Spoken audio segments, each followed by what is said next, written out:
Welcome back to the Renegade Report. I'm Francis Mayer, Sports Information Director for the greatest junior college athletic.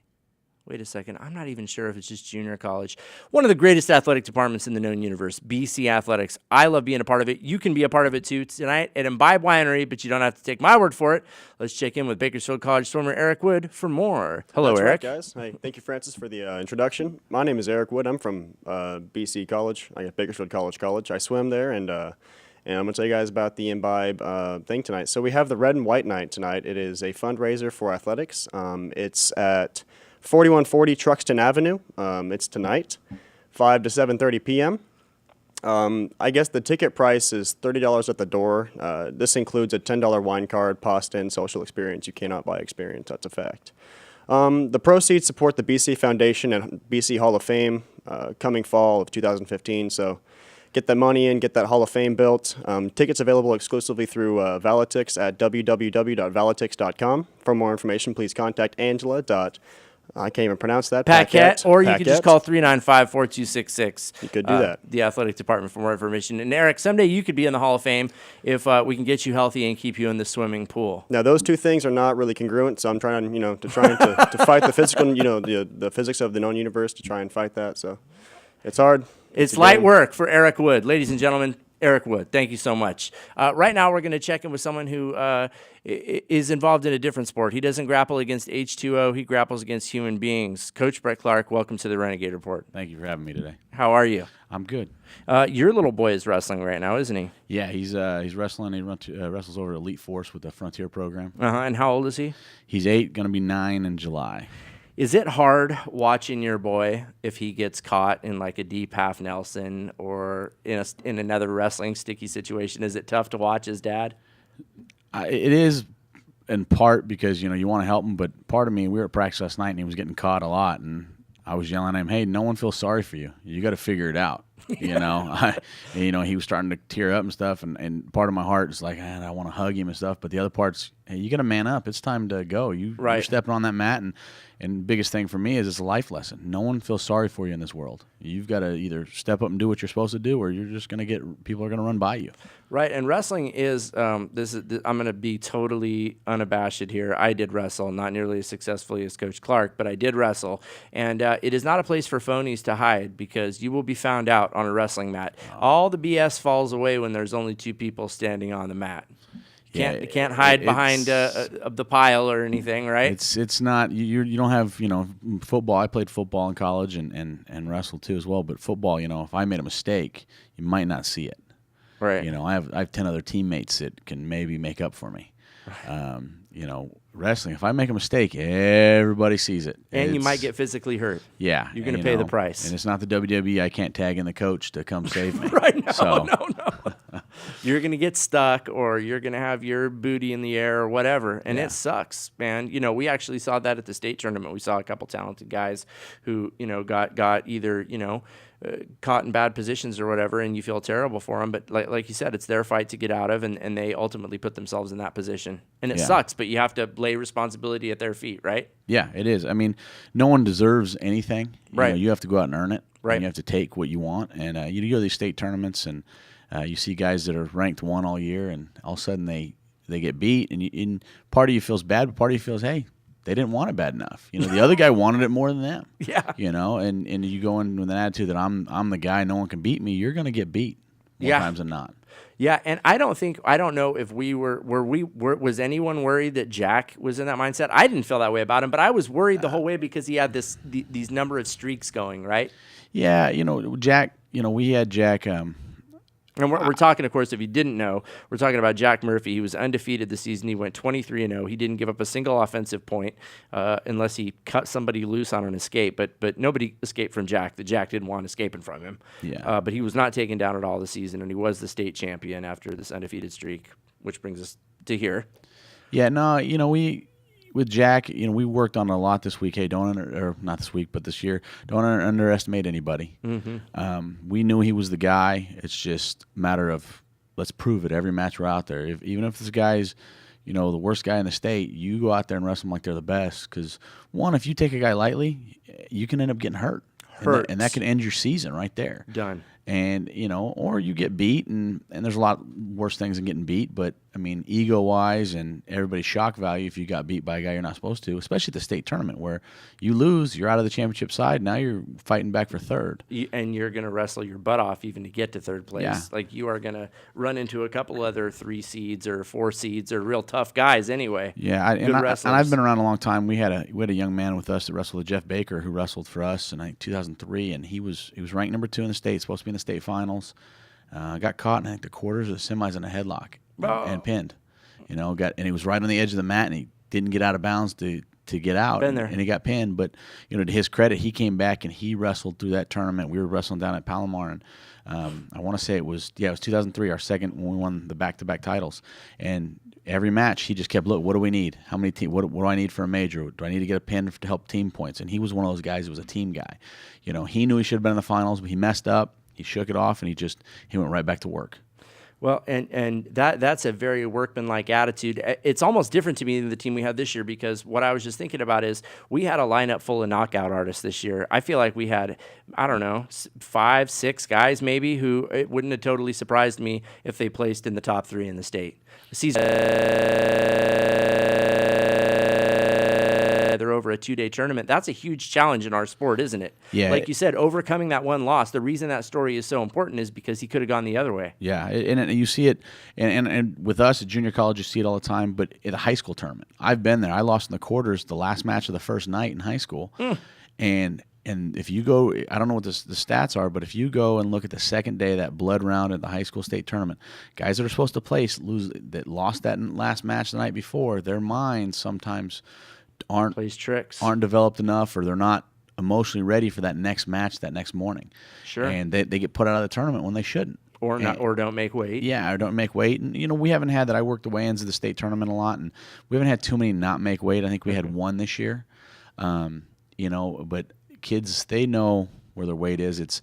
And that plays a factor in the mindset. I got to make weight, and I just lost, and I'm not wrestling for the finals. I got the best I can do is third. And the guys that can, I'm wrestling for third. I want to finish on a winning note. Yeah. Are the ones that can come back. I was lucky that I had my dad and my coaches when I was in high school, and I lost, and it was, all right, you got to get ready. That you can't worry about that. That's over. There's nothing you can do. You can't go back. And I was able to come back and take fourth. I ended up losing to a guy that I'd beaten earlier.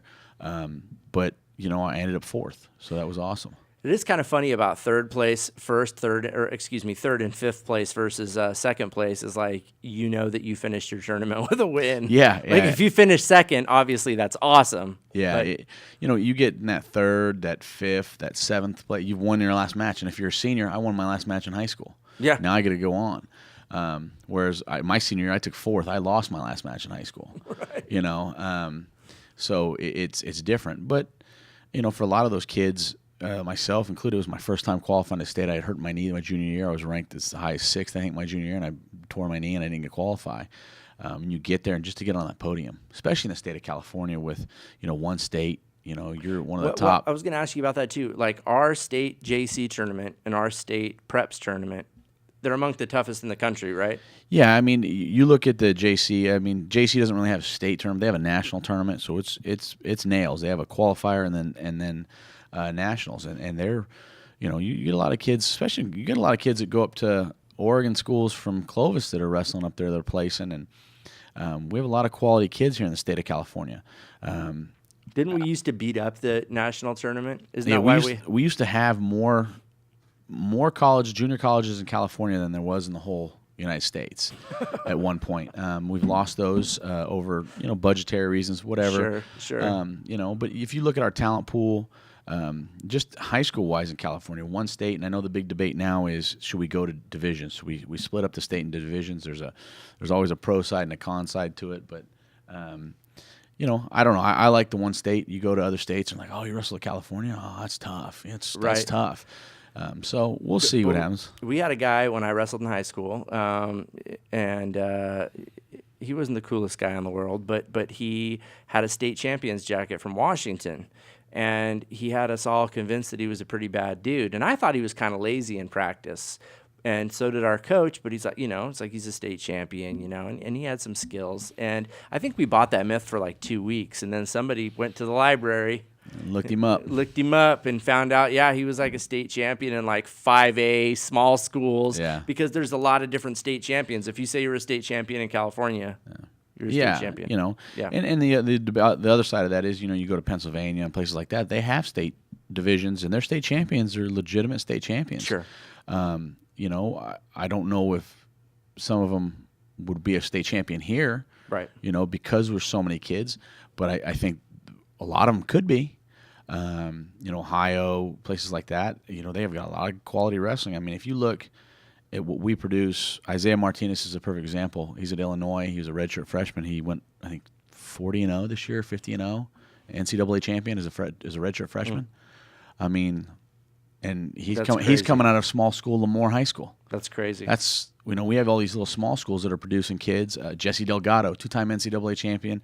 Unfortunately, he got hurt. He was at Gilroy High, and he's at Illinois now. He's just finished up. He tore his hamstring, I think. And now this kind of speaks to your outlook on scouting too, and of course you're heading into your second season as coach of Renegade Wrestling. But I want to ask you who you have your eyeball on, or what schools you're looking at locally right now heading into next season, because I know you're a guy who believes a lot in local talent. That's obvious. Well, you know, I look at all the schools. There's a lot of quality kids here in town, and even the kids that didn't qualify or didn't meet their goals in high school, those are kids that you kind of take a look at because they could be late bloomers. Sure. Maybe physically they haven't grown. You get a lot of kids that are 108 pounders where our biggest weight's 125.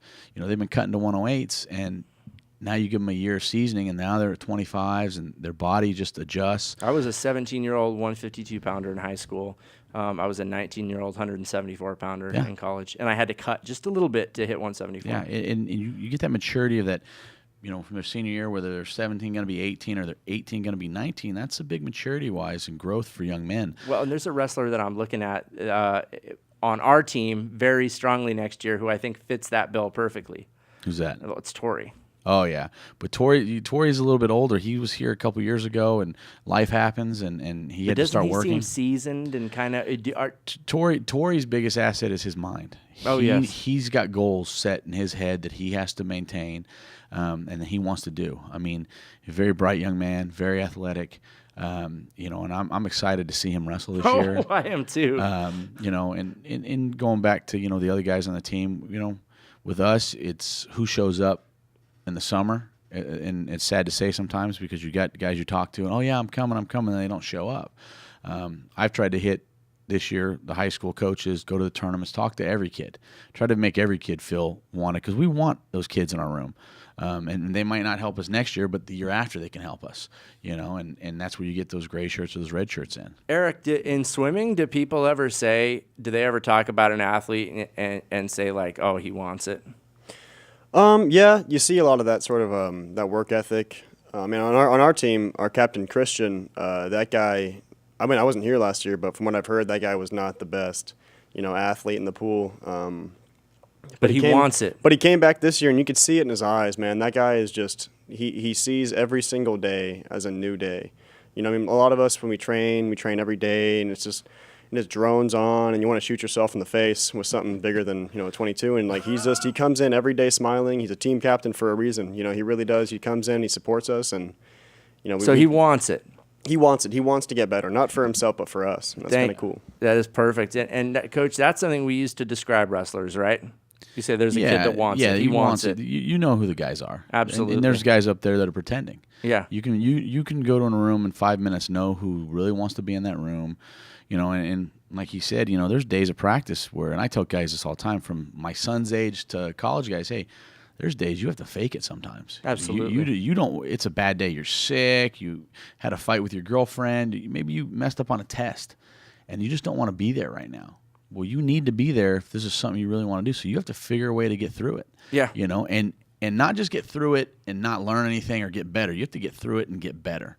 Yeah. You know what I mean? And, you know, my son last night, didn't want to be at practice. And I said, I mean, these are the days you got to learn. You got to, because there's going to be tournaments that you're at and matches that you just got to learn to fight through it.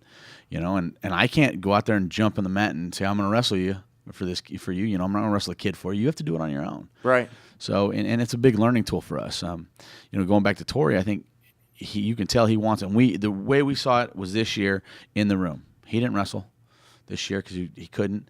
but he was helping other guys. So that was huge. You know, he helped our 125-pounder place this year. You know, that was his workout partner. Yeah, and they worked hard every time I saw them in the mat room. Yeah. He was getting after him. Yeah, he wouldn't let him breathe. He was on him. He goes, you're going to place this year, and I'm going to help you do it, and I'm not going to let you breathe. And that's the way Tori is, and he's still that way. And he was at the state tournament. Yeah. Like, he definitely wants it. Yeah. Tori Casper, one to watch out for next season. He's a fun kid. He's got a colorful personality. He's very intelligent. And if your first season as the full head coach is any indicator of the future, you're going to have colorful competitive teams, knockout artists who we never know who's going to place in that state tournament, Coach. Yeah, you know, it's big for us. I mean, we didn't start the year out very good last year, and, you know, I'm a big believer in it's not where you start, it's where you finish. Absolutely. You know, we were, I think, a point and a half behind our conference champion, Cuesta, and we took 8th, and we knocked out 2 or 3 of their guys at the tournament who we hadn't beaten all year.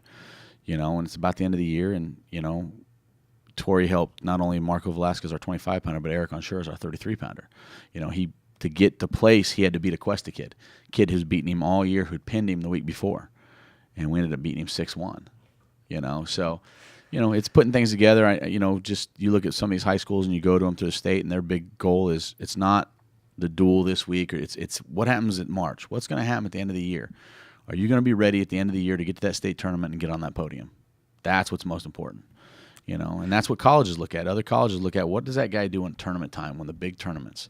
Does he wrestle? Does he perform? Or does he go hide under a rock?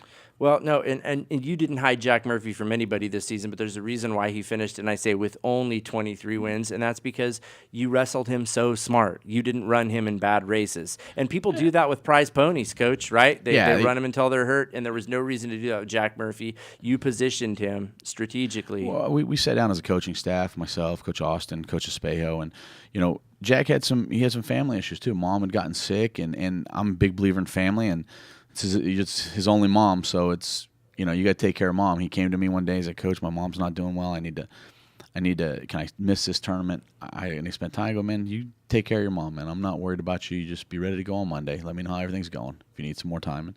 And he did, you know, and I think part of it saved him a little bit from the grind of our season, but also mentally, if I would have said no, what does that do to a kid mentally, where he's like, man, this coach doesn't care about me. What am I doing here? And that plays on a kid. And that goes all into the weight cutting, the, you know, school work, the practice, and you don't want to mentally beat a kid.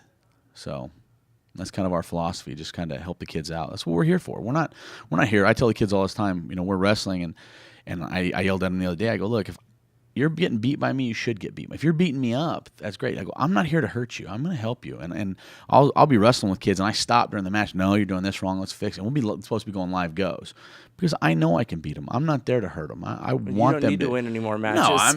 No, I am training. I got nationals coming up for me, you know, for veterans, but I want these guys for our team, and I want them to know that I have their back. Coach, can you bring video back from that? We got to wrap because we got someone coming up, but I want to see how you do it in nationals.